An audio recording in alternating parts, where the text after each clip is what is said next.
नमस्कार दोस्तों, बहुत बहुत स्वागत है आप सभी का और उम्मीद है कि आप सभी बहुत ही अच्छे होंगे।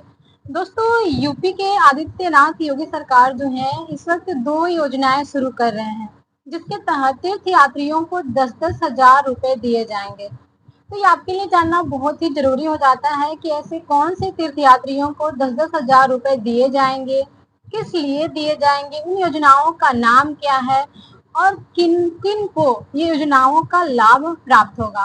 तो चलिए इस वीडियो में पूरी जानकारी प्राप्त करेंगे, इसलिए वीडियो के अंत तक बने रहिएगा। दोस्तों, दरअसल बात यह है कि योगी सरकार जो है लगातार धार्मिक पर्यटन को बढ़ावा देने के लिए कोशिश में लगे हुए हैं। वो चाहते हैं कि जो हमारा धार्मिक पर्यटन है उसका विकास होते रहे, जनसंख्या में आगे वृद्धि होती रहे, पर्यटक ज्यादा से ज्यादा आए और जो वो एरिया है वो विकास के मार्ग पर आगे बढ़े। क्योंकि पता है दोस्तों कि जब पर्यटक आते हैं, चाहे कोई भी धार्मिक स्थल हो, तो वहाँ पे कई सारी रोजगार जो होता है कि उत्पन्न होते हैं। तो इसलिए योगी सरकार चाहते हैं कि जो भी हमारा धार्मिक पर्यटक स्थल है, पर्यटन स्थल है, उनको बढ़ावा दिया जाए, पर्यटकों को वो सुविधाएं दी जाए ताकि वो यहाँ पर आए और दर्शन करें, धार्मिक स्थलों को समझें और एक तरह से हमारे देश के विकास में भी वो सहायक हो। तो दोस्तों, बात यह है कि प्रदेश के धार्मिक स्थलों के लिए तो पहले ही हमारे जो योगी सरकार है वो खजाना खोल चुके हैं, जैसे कि अयोध्या, काशी और मथुरा के अलावा तमाम हिंदू धर्मस्थलों को सजाया जा रहा है, उन्हें संवारा जा रहा है, पर्यटकों को आकर्षित करने के लिए उन्हें और भी सुशोभित किया जा रहा है। और इसी क्रम में बौद्ध और सिख श्रद्धालुओं के लिए योगी आदित्यनाथ सरकार जो है अब एक बड़ी योजना लेकर के आ गए हैं। इन श्रद्धालुओं के लिए सरकार जो है दो तीर्थ यात्राएं शुरू कर रही हैं। हाँ दोस्तों, दो तीर्थ यात्राएं शुरू कर रही हैं। तीर्थ यात्रियों को इसके तहत 10-10 हजार रुपए जो है अनुदान के रूप में दिए जाएंगे। हाँ दोस्तों, अनुदान के रूप में 10-10 हजार रुपए तीर्थ यात्रियों को दिए जाएंगे। जैसा कि शनिवार को एक महत्वपूर्ण बैठक हुई और मुख्यमंत्री योगी आदित्यनाथ जी ने कहा कि तीर्थ यात्राएं जो है हमारे देश के लिए, हमारे देश की यानी कि भारतीय संस्कृति में आत्मिक उत्थान और सामाजिक समरसता का हमेशा से ही माध्यम रही है।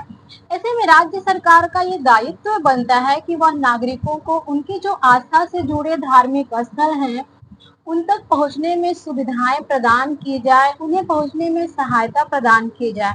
और ऐसे ही विचार से, ऐसे ही सोच से ये जो योजनाएं लाई गई हैं, इसी के वजह से लाई गई हैं, इसी सोच के अकॉर्डिंग लाई गई हैं। दोस्तों, मुख्यमंत्री ने निर्देश दिए हैं कि बौद्ध श्रद्धालुओं को जो विशिष्ट तीर्थ यात्रा हेतु बौद्ध तीर्थ दर्शन योजना, जो बौद्ध धर्म के विशिष्ट स्थान हैं उनके लिए बौद्ध तीर्थ दर्शन योजना और सिख श्रद्धालुओं के लिए पंच तख्त यात्रा योजना शुरू की जा रही है।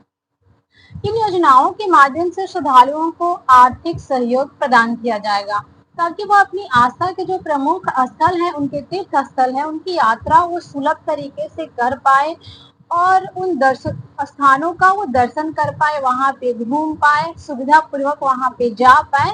इसके लिए उन्हें आर्थिक सहायता प्रदान की जाएगी। दोस्तों, मुख्यमंत्री ने योजना के लाभार्थियों के चयन के लिए क्या बताया है कि बौद्ध भिक्षुओं को प्राथमिकता दी जाएगी। जैसे कि जो बौद्ध तीर्थ स्थल है वहां पे बौद्ध तीर्थ यात्रियों को वरीयता दी जाएगी। उसी तरह से अगर सिख धर्म के जो है यानी कि पंच तख्त यात्रा योजना में सिख श्रद्धालुओं के लिए वरीयता दी जाएगी और इसके अंतर्गत प्रदेश के जो निवासी सिख श्रद्धालु को भारत की पांच पवित्र तख्त साहिब स्थल की यात्रा भी कराई जाएगी। दोस्तों, मैं आपको बता दूं कि सिख पंथ के लिए पवित्र जो पंच तख्त स्थलों में शामिल जो हैं उनमें है श्री आनंदपुर साहिब पंजाब, श्री अकाल तख्त साहिब अमृतसर पंजाब, श्री दमदमा साहिब तलवंडी साबो पंजाब, श्री तख्त सचखंड श्री हजूर साहिब नांदेड़ महाराष्ट्र, श्री हरमंदिर जी साहिब यानी कि जो पटना बिहार में है। तो ये सभी जो है सिखों के लिए पवित्र स्थल हैं।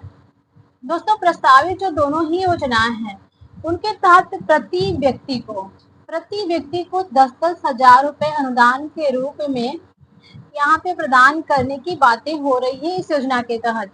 मुख्यमंत्री ने निर्देश दिए हैं कि दोनों योजनाओं के लिए जो आवेदन की प्रक्रिया होगी वो पूरी तरह से ऑनलाइन होगी और श्रद्धालुओं के चयन में पूरी तरह से पारदर्शिता बरती जाएगी।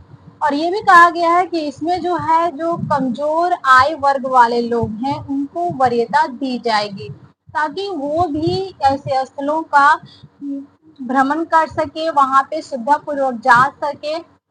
दोस्तों, उन्होंने अधिकारियों को ये निर्देश दे दिया है कि ये दोनों योजनाएं जो हैं श्रद्धालुओं की सुविधा के लिए, सुरक्षा और धार्मिक आस्था को सर्वोच्चता प्राथमिकता देने के लिए लागू की जा रही है, इसलिए इन सभी को प्राथमिकता देते हुए अच्छे से लागू करें। उन्होंने यह भी कहा कि योजनाएं जो हैं प्रदेश की समावेशी विकास नीति जो हमारे देश में चलाए जा रहे हैं, समावेशी विकास नीति और सबका साथ सबका विकास, इन सभी की भावना को ध्यान में रखते हुए ये योजनाएं लाई जा रही हैं।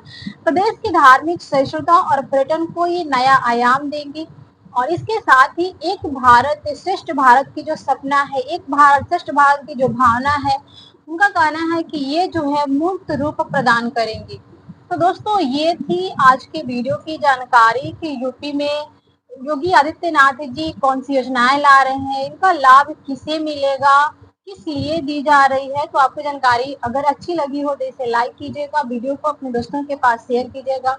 अगर इस चैनल पे नए हो तो इस चैनल को सब्सक्राइब करके बेल आइकन जरूर प्रेस कीजिएगा ताकि नेक्स्ट वीडियो का नोटिफिकेशन आप तक टाइम से पहुंच सके। तो मिलते हैं नेक्स्ट वीडियो में, तब तक के लिए जय हिंद, जय भारत।